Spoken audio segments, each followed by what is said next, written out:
Olá, sejam todos bem-vindos ao 15º encontro do Colégio Virtual de Aproximadores, promovido pela ACIPEC, Associação Internacional e Independente de Pesquisas da Conscienciologia. Sabemos que dentro do Colégio Virtual de Aproximadores, o nosso foco é sobre pesquisas para-reurbanológicas. E lembrando a todos, então, que aproximador é aquela pessoa, aquele indivíduo, aquela consciência que participa da APROCIM, que é uma atividade energética grupal, presencial e à distância, que tem o intuito de participar, de colaborar com as reurbanizações extrafísicas e as decorrências multidimensionais. Portanto, hoje nós vamos apresentar os temas relacionados à OFICIM, que seria a oficina da cidadania multidimensional, e o conceito também de quadrante holopensênico planetário.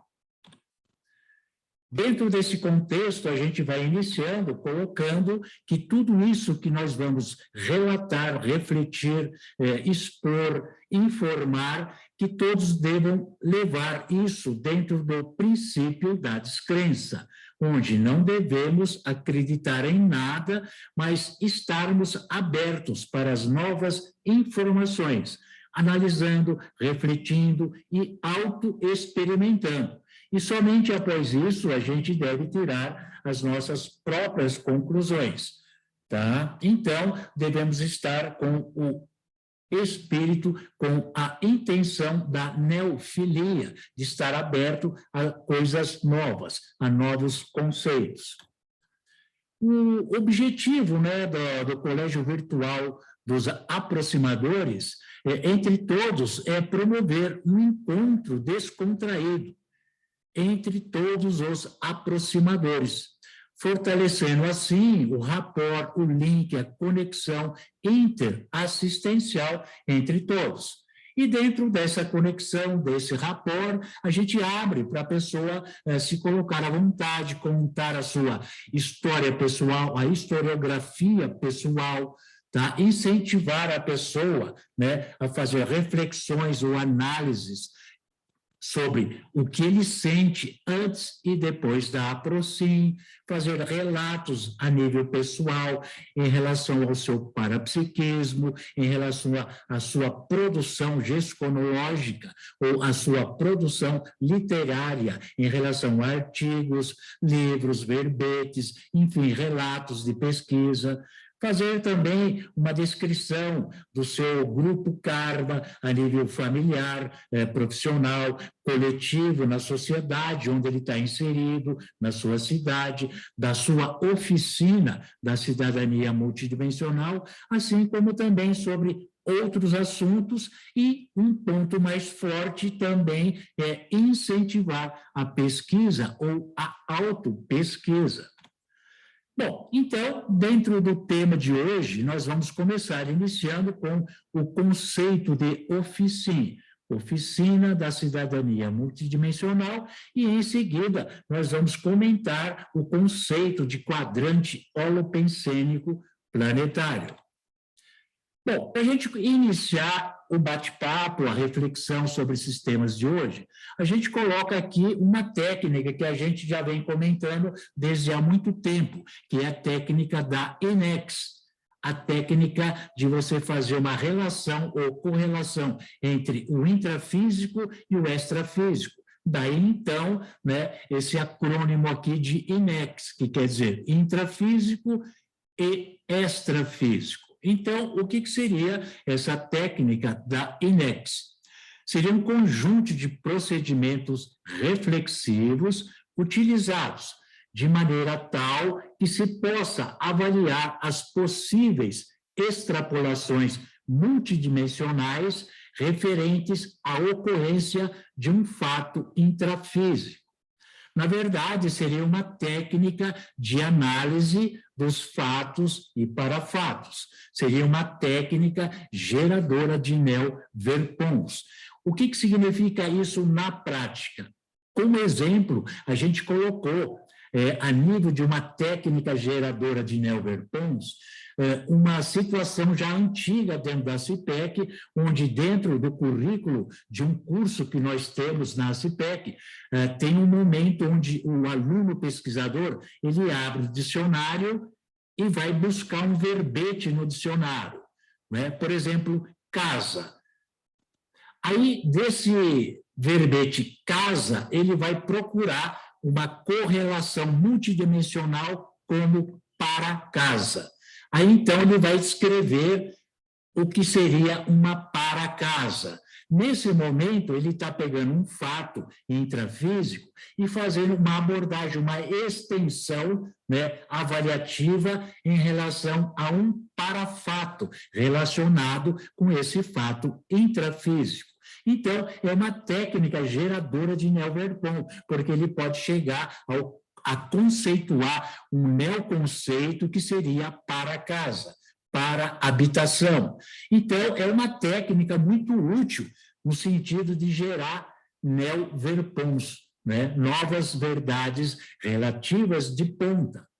Então, aqui a gente vai pegar um fato que ocorre, né, comumente na sociedade convencional, como um fato que nós vamos tentar fazer uma correlação com um parafato relativo a esse fato.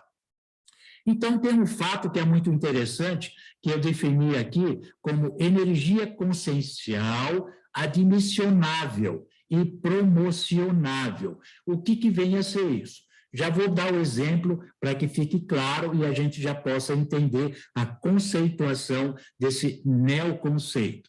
Então, tipo assim, você está lá como entrevistador de candidatos, né, a uma determinada vaga na sua empresa.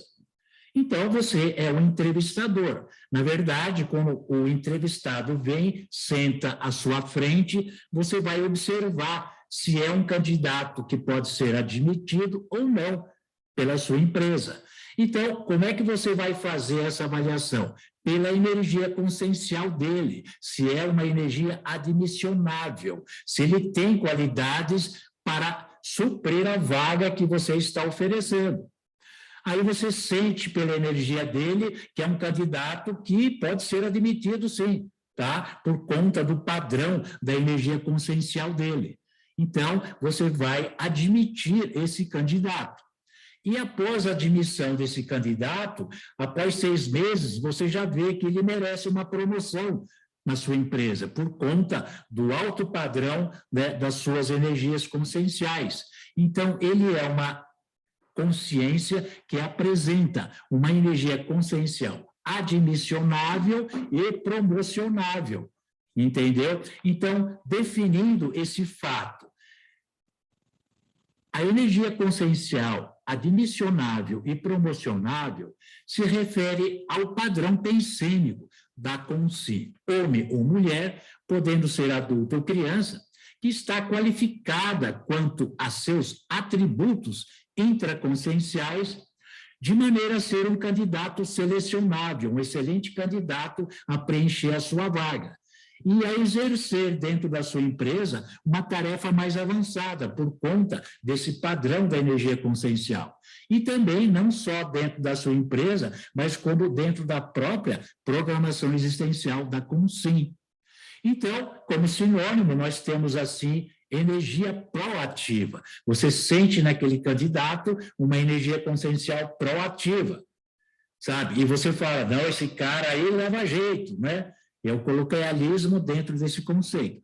Ao contrário daquele candidato que vem, senta na sua frente e desmonta, né? Você sente aquela energia apática, falta de iniciativa. Então, não é uma energia consciencial admissionável e promocionável dentro daquilo que você quer. Então, dá para entender esse fato. Esse é um fato intrafísico dentro da sociedade convencional. Logo, nós vamos fazer uma correlação com o parafato, com a contraparte multidimensional desse fato, aplicando, portanto, a técnica da INEX, intrafísico e extrafísico. Bom, então vamos lá, dentro da nossa conceituação do CVA de hoje, o conceito de oficina, Oficina da Cidadania Multidimensional. É um laboratório interassistencial que se fundamenta no envolvimento, no detalhamento pesquisístico de um determinado bolsão holopensênico, que vai ser epicentrado pela consciência homem ou mulher durante o exercício teórico e prático da sua cidadania multidimensional, principalmente pela participação semanal na técnica energética para-reurbanológica APROCIN. Então, lembrando que oficina é aquele local que promove reparo, que promove conserto, que promove reforma, que reconstitui, que remodela. Então, esse é o conceito de oficina. Então, a oficina, ou a Oficina da Cidadania Multidimensional, procura reparar um setor holopensênico, consertar um setor holopensênico, reformar, reconstituir e remodelar um setor holopensênico que pode ser da sua cidade, o setor da educação, o setor da política, o setor econômico, o setor de meio ambiente e da saúde. Então, a sua oficina vai consertar, reparar, reformar, reconstituir, remodelar, reparar todo esse setor que você epicentra assistencialmente. E vem outro conceito, que é o conceito de quadrante holopensênico planetário. Então, o que seria um quadrante holopensênico planetário? Seria o conjunto de setores holopensênicos correspondentes a uma quarta parte do planeta, de maneira que ele passa a constituir um campo multidimensional interassistencial. E a gente vai colocar, então, que APROCIN, que é a atividade PRO, né, Conexão Interassistencial Multidimensional, que é uma técnica energética grupal, tá, sendo realizada presencialmente ou à distância, e que ajuda, otimiza as reurbanizações extrafísicas.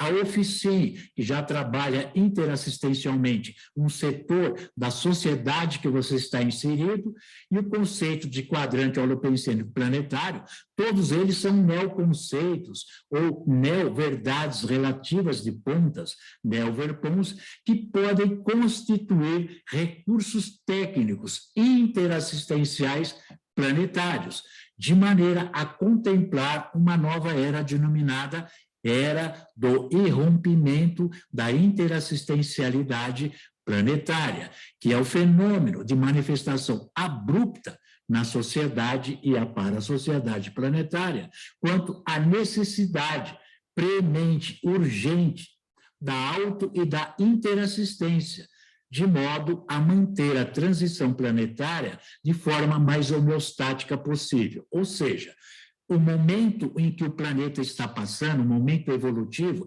é necessário que nós desenvolvamos ferramentas interassistenciais suficientes para amparar essa mudança, essa transição planetária. E as ferramentas interassistenciais que nós criamos, que nós elaboramos, são APROCIN, Oficin e quadrante holopensênico planetário, e dentro do quesito de saúde, a gente desenvolveu também a autoectoplasmoterapia. Tudo isso fazendo parte dessa era, nova era do irrompimento da interassistencialidade planetária. Recursos para ajudar o planeta e a sua sociedade planetária passar por esse momento de transição. Bom, então, fazendo a técnica da INEX, que a gente já viu, a energia consciencial admissionável, né, e promocionável, a gente vai fazer o link agora com a energia consciencial mega assistenciável. O que seria uma energia consciencial mega assistenciável? É aquela condição qualitativa do padrão pensênico, tá? Da qualidade dos seus pensamentos, das suas emoções, dos seus sentimentos e das suas ações relativas a uma consciência intrafísica, podendo ser homem ou mulher, adulto ou criança, de maneira a se tornar possível a utilização de suas energias conscienciais para os mais altos fins de demandas interassistenciais. Então, energia consciencial mega assistenciável é aquela energia consciencial que tem capacidade de fazer grandes feitos interassistenciais, grandes demandas interassistenciais, a assistência por atacadismo e não por varejismo. Então, ela é mega assistenciável quando ela é utilizada para assistência por atacado e não a varejo. A mini assistenciável é aquela energia consciencial realizada, utilizada para assistência a varejo. Compreende? Então, nós entendemos, então, a energia consciencial mega assistenciável como aquela energia consciencial polivalente, tem valor para uma série de demandas interassistenciais. Portanto, brincando aqui, eu coloquei também como a queridinha dos amparadores. Por quê? O amparador gosta dessa energia consciencial mega assistenciável. Por quê? Porque ele pode contar com você em vários tipos de demandas assistenciais. Você tem condição de satisfazer esse amparo que o seu amparador extrafísico está solicitando. E a sua disponibilidade interassistencial é grande por conta da sua energia consciencial mega assistenciável, tá? E você também é um aporte para as necessidades das consciências carentes. Então, você tem ali uma condição de assistir um grupo, né, um alvo muito grande, as consciências alvos de assistência por conta da sua energia consciencial mega assistenciável é muito grande, tá? Então, dentro do coloquialismo, a gente coloca, então, que, na verdade, seria pau para toda obra, sabe aquela coisa? Não, ele é pau para toda obra. Como assim? Não, ele tem uma energia consciencial mega assistenciável. Então, o amparador extrafísico, ele pode dizer, não, fulano de tal é pau para toda obra, mas ele está querendo dizer que, com sim, ele apresenta uma energia consciencial mega assistenciável. Como exemplo da qualidade dessa energia consciencial mega assistenciável é a honestidade, a comunicação, o senso de humor, a confiança, a atitude positiva, criativo, cosmoético, fraterno, universalista, tem um senso de acolhimento muito grande, de comprometimento, de neofilia, etc. Então, o aproximador, ele passa a ser uma consciência que apresenta uma energia consciencial max, né, assistenciável, entendeu? Então, isso é importante que a gente possa entender, mas para que ele tenha essa energia consciencial max assistenciável, é necessário que ele, o mega assistenciável, é importante que ele tenha honestidade, comunicação, senso de humor, confiança, invista na assistencialidade, e invista na sua oficina, se comprometa com a sua oficina, com o seu quadrante holopensênico planetário, entendeu? Então, isso que quer dizer com sim, que apresenta a sua energia mega assistenciável. Então, é aquele aproximador que se envolve, que se dedica, que exemplifica, que vai em busca, entendeu? Que se compromete com a equipe extrafísica dentro da sua oficina ou dentro do seu quadrante holopensênico planetário. Então, como exemplo aqui de uma energia consciencial mega assistenciável, tá? A gente coloca aquilo que você mais usa em seu dia a dia pode se tornar uma grande ferramenta de interassistencialidade. Por quê? Aonde você põe a sua atenção no seu dia a dia, você coloca toda a sua energia dentro daquele foco. Então, quando você está pesquisando a sua oficina, quando você está pesquisando o seu quadrante holopensênico planetário, você está usando no seu dia a dia a sua atenção em cima daquele setor holopensênico. Então, isso vai se tornar, possivelmente, ou pode se tornar, uma grande ferramenta de interassistencialidade, porque o amparador vê que você está pesquisando, que você está se comprometendo com a sua oficina, com o seu quadrante holopensênico planetário. Então, isso tudo é muito importante, porque você passa a ser uma consciência que possui, para os amparadores, uma energia consciencial mega assistenciável. E isso lhe dá o recurso de ganhar equipes extrafísicas de amparadores de alto nível, para gestores de alto nível, entendeu? Então, tudo isso se torna o queridinho ou a queridinha dos amparadores, entendeu? Por conta de que você é polivalente, é pau para toda obra. Mas como é que funciona isso? Eu coloquei, então, aqui alguns exemplos dentro do padrão da pensenidade da pessoa. Então,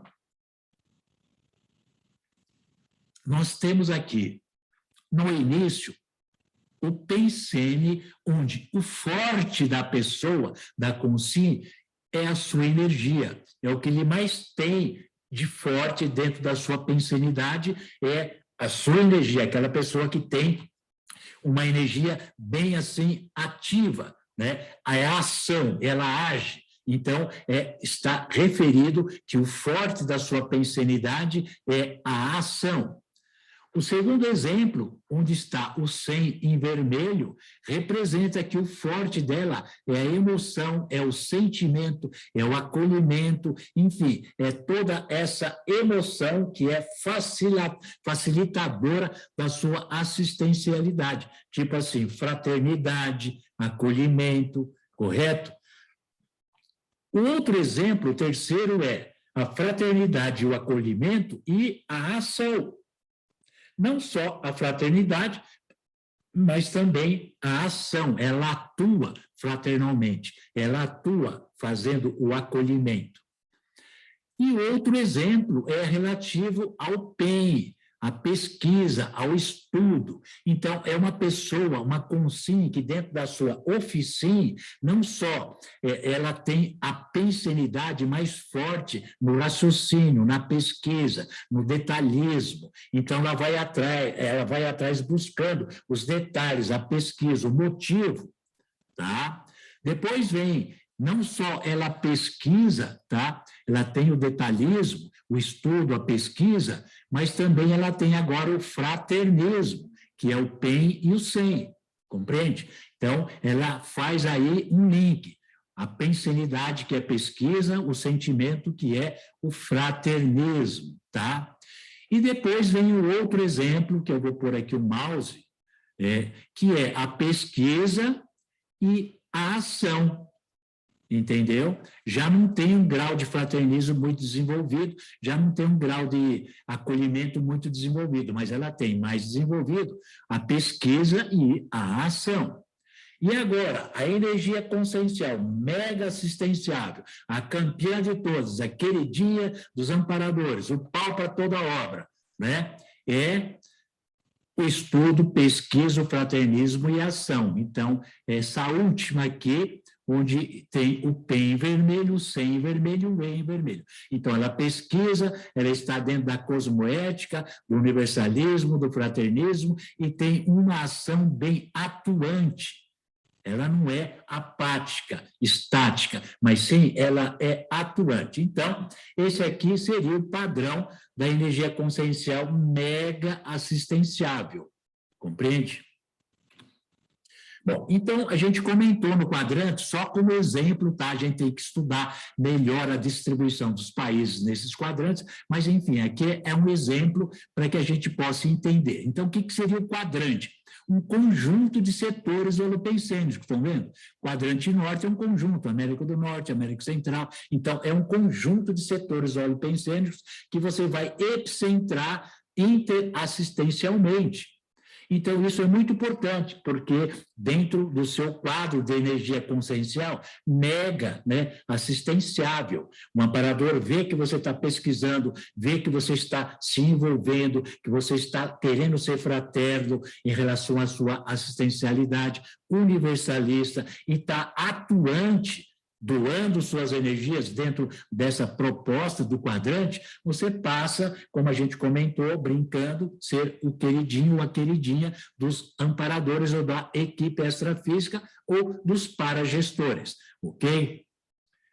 Bom, então tem aqui o meu quadrante holopensêmico planetário que eu escolhi, foi a América do Sul. Então, está aqui a América do Sul como uma proposta de epicentrar esse quadrante dentro do processo da interassistencialidade. Tá? Tem a América do Sul e tem também a Antártida, tá? Que não está aparecendo aqui, mas faz parte desse terceiro quadrante holopensênico planetário, tá? Ocidental. Então, a América do Sul, quando eu vou desenvolver a minha energia consciencial mega assistenciável, eu tenho que usar o PEN, o SEM e o E em alta escala. Então, o PEN se refere à pesquisa, eu tenho que pesquisar esse quadrante holopensênico.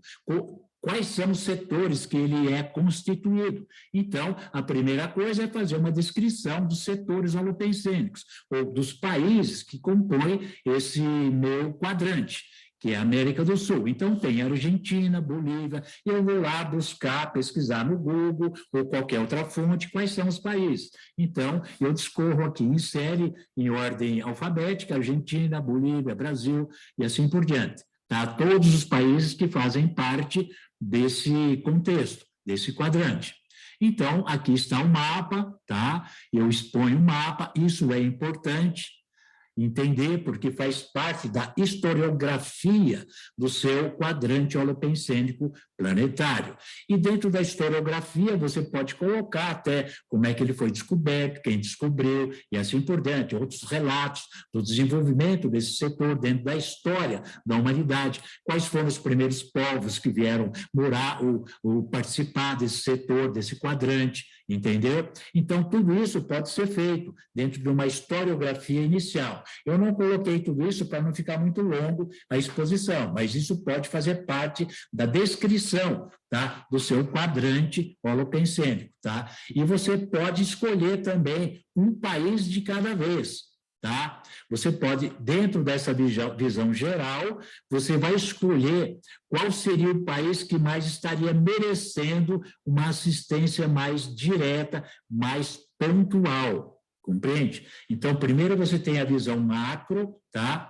E você vai precisar, de um modo geral, entender o que é que chama a atenção de você nesse quadrante holopensênico planetário, tá? Então, você dispõe todos os países e dentro dessa disposição, então você vai observar o país que mais está precisando de assistência urgente, local, pontual, entendeu? Então, no meu caso aqui do quadrante holopensênico planetário da América do Sul, o que me chamou a atenção a nível de interassistência é a Venezuela, que ela está, então, localizada aqui no meu quadrante, nessa posição superior do meu quadrante, tá? Então, eu fiz uma avaliação da Venezuela, momentos antes ou épocas antes do problema atual dela, da necessidade assistencial dela, como era a Venezuela antes, que está aqui. Então, essa aqui é uma foto, né, da Venezuela, de uma cidade da Venezuela, aqui é Maracaibo, tá embaixo. Então, veja só a energia que a Venezuela tinha antes desse momento atual de necessidade assistencial, e nós vamos fazer um contraponto. A Venezuela antes e a Venezuela depois. Então, atualmente, assim é que está a Venezuela. Chacinas, censura, tortura, assassinato da oposição e assim por diante. Um clima de belicismo que está necessitando urgentemente de uma assistência. E aqui está também um contraponto, a Venezuela antes e a Venezuela depois. Veja só que interessante.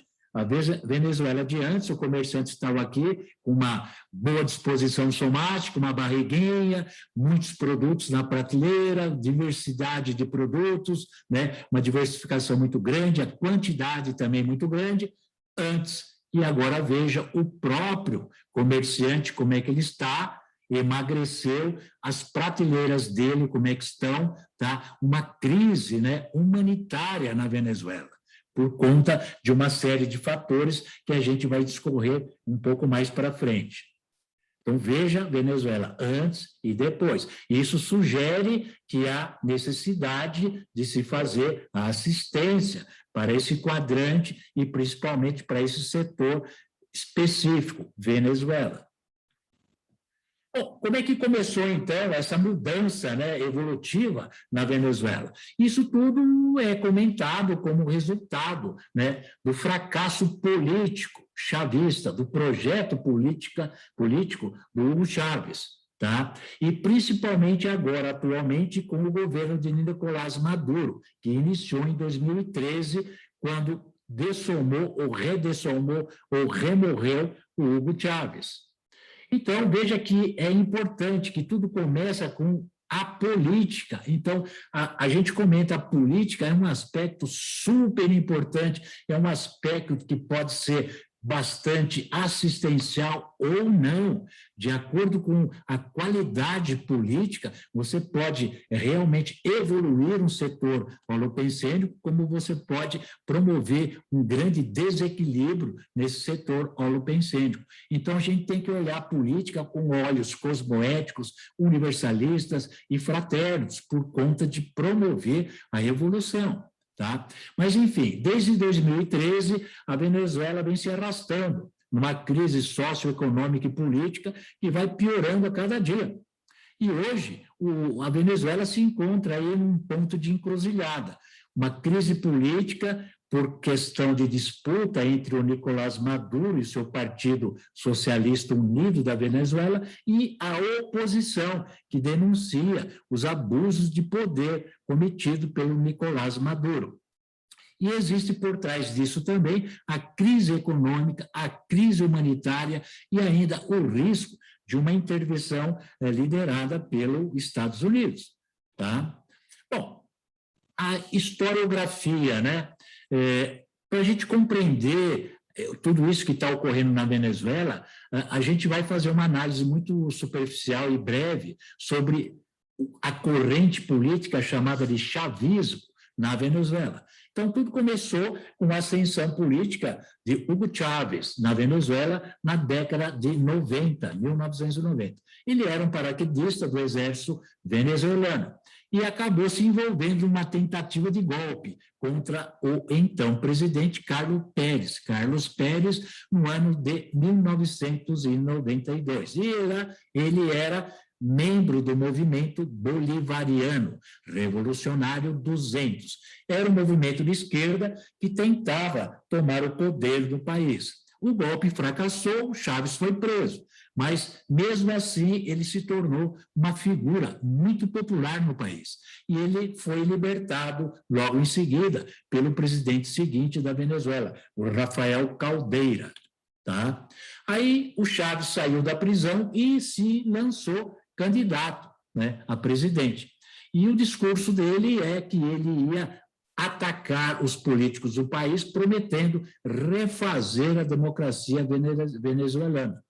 Então, ele ia buscar maior justiça social, tá, através do recurso do petróleo, que o país é um grande produtor de petróleo. Então, ele venceu a eleição em 98 e aí foi estendendo o seu poder durante 14 anos. E nesse período todo, o Chávez acabou vencendo 4 eleições. E durante esses 14 anos no poder, ele promoveu realmente uma ampla distribuição de renda no país. Aumentou o PIB, que é o Produto Interno Bruto da Venezuela, diminuiu muito consideravelmente o número de pobres do país, reduzindo a mortalidade infantil.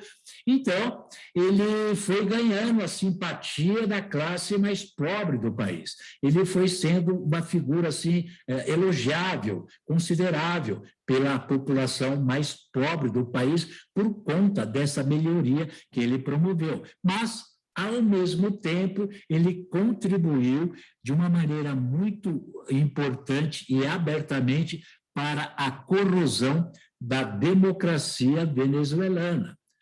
Então, existia contradições no governo do Hugo Chávez. Uma situação é que ele se tornou defensor, tá, do pobre e, com isso, tem uma massa da população que foram defensoras do governo do Hugo Chávez, por conta dessa distribuição de renda e do combate à pobreza. E, por outro lado, uma oposição, tá, que atuou de maneira bastante radical, tentando tirar o Chávez do poder à força, tá, como ocorreu em 2002, por conta de que perceberam que durante o governo de Chávez havia muita corrupção, corroeu toda a democracia da Venezuela. Mas o Hugo Chávez acabou redessomando, remorrendo, vítima de um câncer, e o poder do país, então, passou para o vice, que na ocasião era Nicolás Maduro. Então, só que ocorre que desde 2013 em diante, o Maduro tornou-se presidente de fato do país, tá? E foi eleito com uma vitória muito apertada sobre o oponente, o opositor, Henrique Capriles. Desde então, o quadro na Venezuela foi se agravando cada vez mais, tá? E a crise econômica, que estava embrionária, iniciando, camuflada, começou a tomar grandes proporções. Tipo assim, o Hugo Chávez foi colocando debaixo do tapete a crise econômica, mas depois que entrou, tá, o Nicolás Maduro, com o passar do tempo, essa crise econômica que estava debaixo do tapete começou a tomar grandes proporções. Então, a crise na Venezuela está diretamente ligada com a desvalorização do petróleo no mercado internacional, que ocorreu a partir de 2014. As reservas, né, foram descobertas na Venezuela no começo do século XX.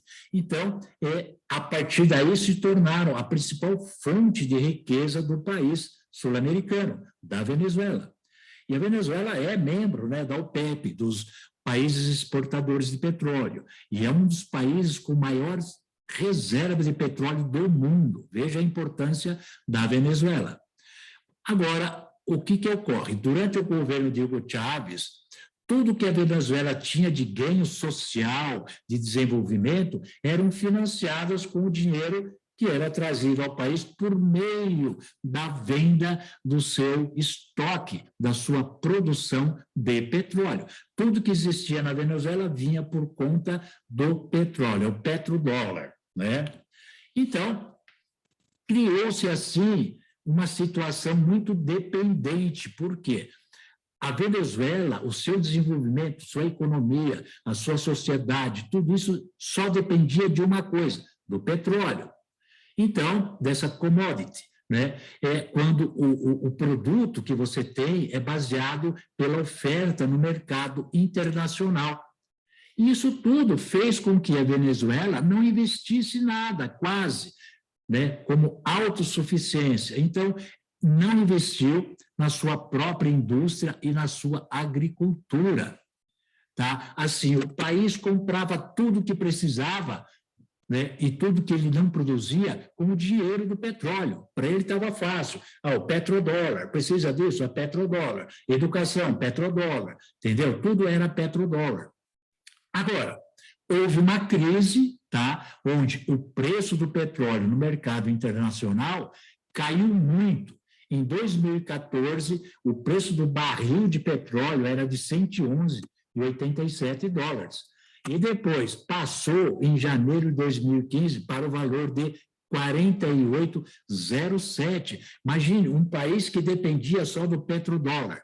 E, de repente, com essa queda, impactou diretamente o quê? O abastecimento do mercado venezuelano, uma vez que, sem dinheiro, o governo parou de comprar os itens básicos necessários para a população, tá? Então, essa crise econômica transformou-se na maior crise, tá, de toda a história da Venezuela. Então, isso é muito importante que a gente entenda.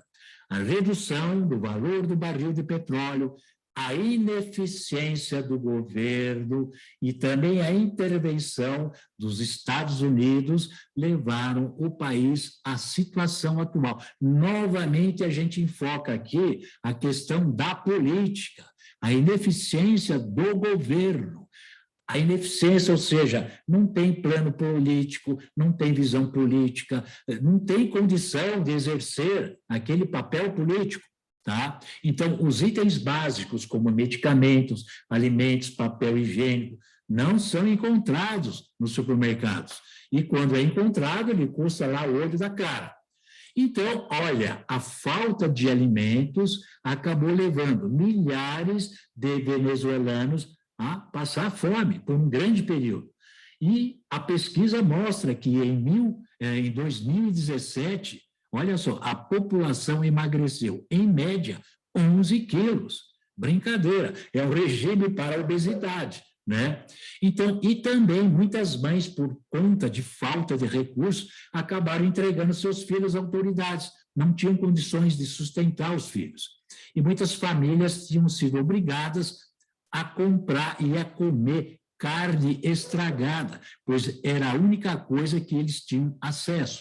Então, tem essas fotos aqui mostrando, né, a crise na alimentação, no suprimento, tá? Então, a inflação chegou a ultrapassar 800% ao ano, né? E o barril de petróleo apresentando altas em seu preço, porém não tinha mercado para o petróleo venezuelano. Então, o país se viu imerso em um colapso econômico que resultou em uma dramática crise humanitária. Realmente, a Venezuela está numa crise humanitária muito intensa, faltando insumos básicos para a sua sobrevivência. Os supermercados não atendiam mais a população, não tinha alimento, medicação. Tá? Então, por conta dessa crise humanitária de altíssimo grau, milhares de venezuelanos decidiram emigrar, sair do seu país para outros países, à procura de trabalho e de melhores condições de vida. Então, está aqui no slide o mercado venezuelano completamente vazio, reflexo da crise econômica humanitária que atingiu a Venezuela recentemente.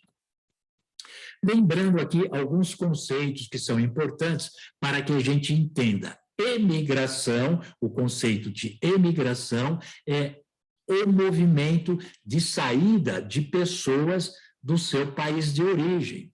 Então, houve uma emigração dos venezuelanos saindo do seu país. O conceito de imigração é o movimento de entrada de pessoas num país estrangeiro. Então, o venezuelano emigrando do seu país, eles imigram para o Brasil, ou seja, entram no Brasil. E o conceito de migração seria o movimento ou a movimentação de pessoas de um país ou região para outra. Tá? Então, tipo assim, eles se movimentam agora dentro do próprio Brasil. Emigraram da Venezuela, imigraram para o Brasil e estão migrando dentro do Brasil, indo de um estado para outro.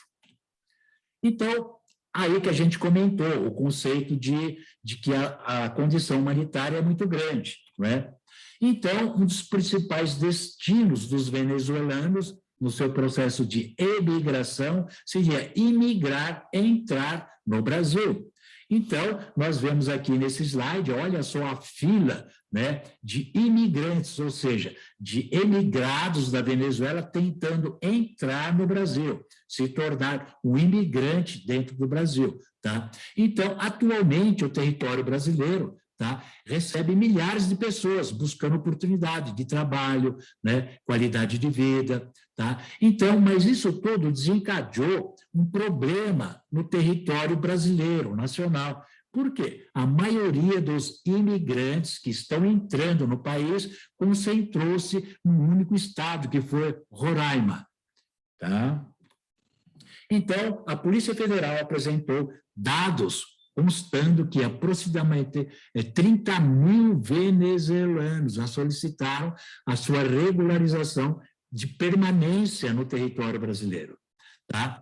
Ainda que não dá para a gente ver total o número dos imigrantes, o estado de Roraima apresentou uma dificuldade, Isso é normal para abrigar toda essa massa populacional que estava adentrando nos seus territórios. Então, a Roraima, Boa Vista, que é a capital, vive uma situação caótica por conta desse fluxo, né, imigratório. Então, os venezuelanos acabaram tomando as praças públicas, vivendo situações de marginalização, agravando também o processo social no aspecto da violência na cidade. Olha aqui, crianças dormindo em praças públicas, os pais não sabendo o que fazer com a criança, não tendo alimentação para a criança. Então, isso tudo refletiu, no momento, uma falta de política de integração para inserir os venezuelanos no sistema público de saúde, da educação, de trabalho, parcerias das esferas federais, estaduais e municipais. Faltou planejamento por conta dessa situação abrupta, momentânea, que de repente estourou, né, de uma hora para outra, e esse cenário, então, criou uma realidade dramática em Roraima. Tá? Então, os venezuelanos começaram a ficar nos semáforos, pedindo esmola, vendendo alimento, dividiam abrigos, né, improvisados em praças, quartos minúsculos. Então, começaram também até a se prostituir como uma forma de ganho de vida. Aí veio, então, dentro da reorganização, a oficina. Oficina é onde se reorganiza, onde se reforma, onde se replaneja, onde se reconstitui, né? Então, vem a Operação Acolhida. Então, o governo acordou e ele desenvolveu, então, uma operação chamada Operação Acolhida, que foi promovida pelo governo federal, assistindo a marca de 56 mil migrantes e refugiados venezuelanos interiorizados para 719 cidades brasileiras.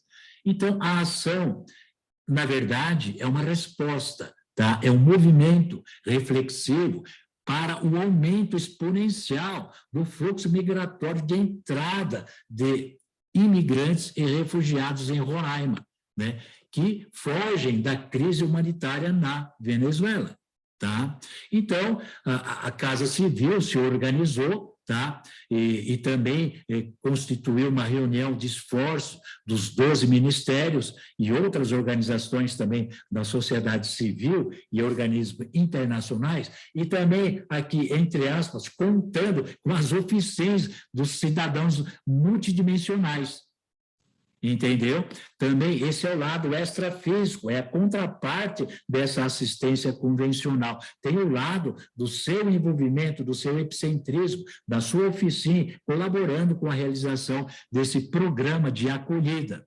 Então, o programa Acolhida, ele tem 3 focos, 3 eixos principais. Primeiro, ordenamento de fronteira. Então, lá na fronteira, se coloca uma postura de ordem, de organização, que a gente vê aqui o soldado fazendo o controle, a documentação, a vacinação e operação de controle do Exército Brasileiro. Então, se criou uma fase 1, um eixo desse projeto acolhimento, que é ordenamento de fronteira. Então, o Exército começou a se comportar de uma maneira que rever documentação, se a vacinação está em dia, se há necessidade de vacinar, e também o controle todo feito pelo Exército Brasileiro. A segunda fase é o acolhimento. Fez o controle, o ordenamento, aí vem a fase do acolhimento, que compreende a oferta de abrigo, né, de alimentação, a atenção à saúde, tá? A vacinação e assim por diante. E depois vem uma outra terceira fase, que é a fase da interiorização, que é a fase da migração. Dentro do próprio país, a interiorização, com o objetivo de inclusão socioeconômica. Então, o emigrado ou imigrante, ou quando já entrou no Brasil, depois de toda essa fase de ordenamento de acolhimento, ele é migrado, ele é deslocado para outras regiões, onde ele possa ser incluído dentro de uma posição socioeconômica mais autossustentável, entendeu? Então, tudo isso foi planejamento. Tá? Então, em termos de interiorização, tá? O deslocamento desses migrantes, tá? E refugiados de Roraima para outras cidades, para outros municípios e até de outros estados, né? E com isso fazendo uma proteção social, tá? Para esse próprio migrantes.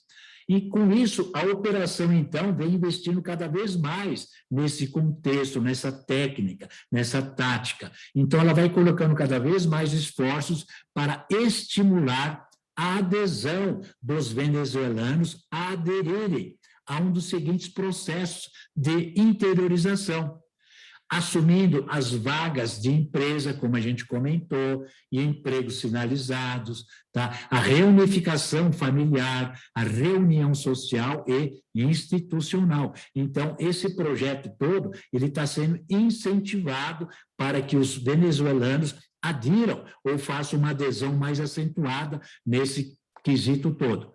Então, a interiorização passa a ser um processo que facilita a integração do migrante e refugiados na sociedade brasileira. E, veja bem, essa é uma ação, uma postura reconhecida internacionalmente como um modelo inovador e de sucesso no tratamento a refugiados e migrantes. Então, veja a importância. A necessidade faz a obra, né? Então, quando há necessidade, é uma oportunidade da gente sempre fazer algo melhor. A necessidade é até um motivo, um incentivo à pesquisa, né? E a chegar a uma postura muito mais eficiente. Então, a interiorização, o projeto de interiorização do Brasil é reconhecido internacionalmente como um modelo inovador e altamente de sucesso, né? Quando se trata de refugiados e migrantes. Então, em julho, foram interiorizados 1.864 imigrantes. Para agosto, a meta é interiorizar 3.000 venezuelanos. Então, o papel do Brasil na interassistencialidade à crise humanitária da Venezuela está sendo um papel muito importante, muito organizado. É o que a gente comentou, amparador gosta disso, passou a ser queridinho dos amparadores, porque se organiza, procura fazer o melhor, tem cosmoética, é universalista, tem boas intenções, fraternismo. Então, isso tudo a equipe extrafísica ampara, auxilia, os para-gestores também procuram ajudar, amparar dentro desse processo de interassistencialidade, tá?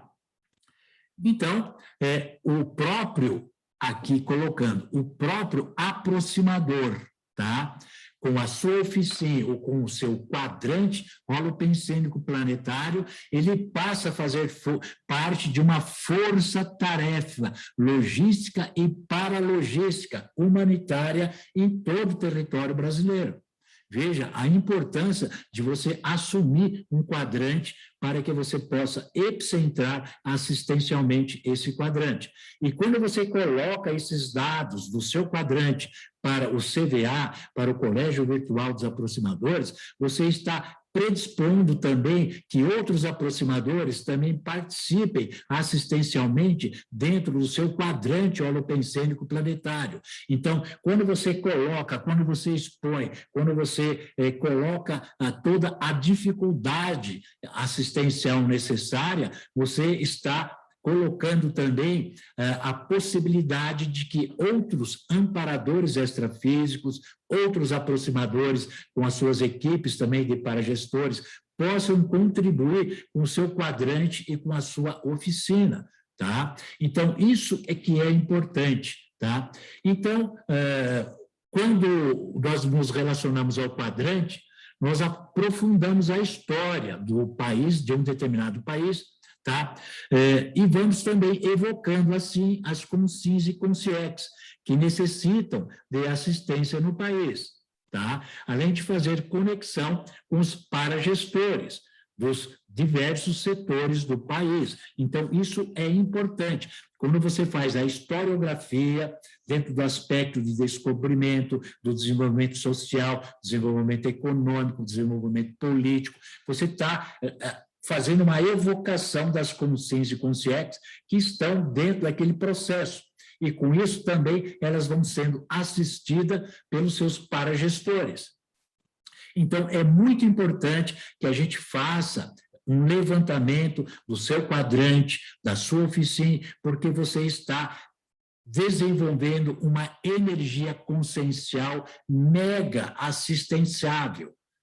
Quando você começa a levantar essa pesquisa, traz aqui para o CVA, expõe para o Brasil, para o mundo, toda a sua pesquisa, toda a sua interassistência, você está qualificando a sua energia consciencial dentro da característica de mega assistenciável. E isso, então, é importante que a gente entenda. Por isso que a gente coloca aqui, a partir de agora, de hoje, desse CVA, a gente abre o CVA para que cada aproximador possa fazer a descrição do seu quadrante holopensênico planetário, da sua oficina. Não precisa ser nada muito técnico, muito científico, muito elaborado. Faz uma pesquisa no Google, que é a maior fonte de informações, você elabora os seus slides, colocam fotos e o seu foco de pesquisa. Com isso, você vai estar qualificando as suas energias conscienciais dentro do padrão mega assistenciável. Com isso, você vai ganhar uma equipe extrafísica muito séria, muito atuante dentro do próprio planeta, que é um momento necessário para que a gente promova esse tipo de ajuda, né, nesse momento de transição. Então, a nível prático, a gente vai abrir, a partir de hoje, as inscrições para quem quiser fazer o seu quadrante holopensênico planetário, a sua oficina, dentro de uma exposição interassistencial, compreende? Então, isso é fundamental, é muito importante, porque isso tudo mostra o grau, né, de neofilia, de abertura ao novo, abertura a novas assistências, entendeu? Então, isso faz parte do nosso crescimento, né, evolutivo, do nosso comprometimento. Tá? Então, isso é importante e colocamos à disposição aí para quem quiser começar a fazer uma escala, né, dentro de participação no CVA. Então, eu vou agora abrir para vocês fazerem seus comentários, tá? As suas dúvidas, suas colocações, suas complementações, tá? Ok? Alguém quer comentar alguma coisa? Vamos lá, Silvana. Bom dia. Bom dia a todos. Primeiro, te parabenizar pela pesquisa, Walter. Muito rica, trouxe muito conhecimento para a gente, viu? Obrigada. Eu tenho, a partir do momento aí da divisão do quadrante, né? Eu tinha já eu intuí que deveria ser o continente africano. E eu tive uma projeção, primeiro com a Isabel no extrafísico, fazendo um atendimento que eu sabia que era num hospital africano. E era tudo azul, desses que a gente vê em filmes antigos africanos. E eu vi uma placa na parede, escrito em laranja, assistência. E depois, posteriormente, a partir de junho, começou a aparecer, principalmente no pilar energético, um objeto azul e laranja. E ele veio aparecendo, eu comecei a pesquisar, eu intuí, falei, eu tenho que procurar. E fui procurar pelas bandeiras dos países. E encontrei a República Democrática do Congo. E eu entendi que seria para eu pesquisar esse país. E, lógico, de uma maneira ainda inicial, engatinhando, eu comecei a pesquisar. Eu entrei no Google e comecei a pesquisar características do país, história, esse tipo de coisa. Então, veio aí confirmar para mim, através da sua pesquisa e sua exposição, que o caminho é esse mesmo, né? Que é para assistir ali, né? Beleza. Obrigada, viu? Muito bom, Silvana. Então, quando a gente começa a pesquisar, começa a desenvolver, qualificar energia consciencial mega assistenciável, entendeu? Então, o amparador já começa a olhar você, opa, entendeu? Ela está mostrando uma vontade, um comprometimento, tá? Então, já começa a atrair grupalidade extrafísica. E isso tudo é um ganho para você, para cada pessoa, é um ganho em todos os sentidos, da sua vida. Sentido pessoal, sentido familiar, sentido profissional. Quer dizer, você ganha um aporte, né, uma presença de amparadores em todos os setores da sua vida, por conta dessa sua disponibilidade, da sua qualidade de energia consciencial mega assistenciável. Então, vale a pena, realmente, muito bom. Já mostra uma possível candidata ao próximo CBA, tá vendo? A energia mega assistenciável está aí, ó, já é uma candidata. Então, ela já vai entrar na queridinha dos amparadores. Tá bom? Vamos lá, quem mais quer comentar alguma coisa? Eu. Vamos lá, Carlos. Eu também. Você primeiro, Zoe.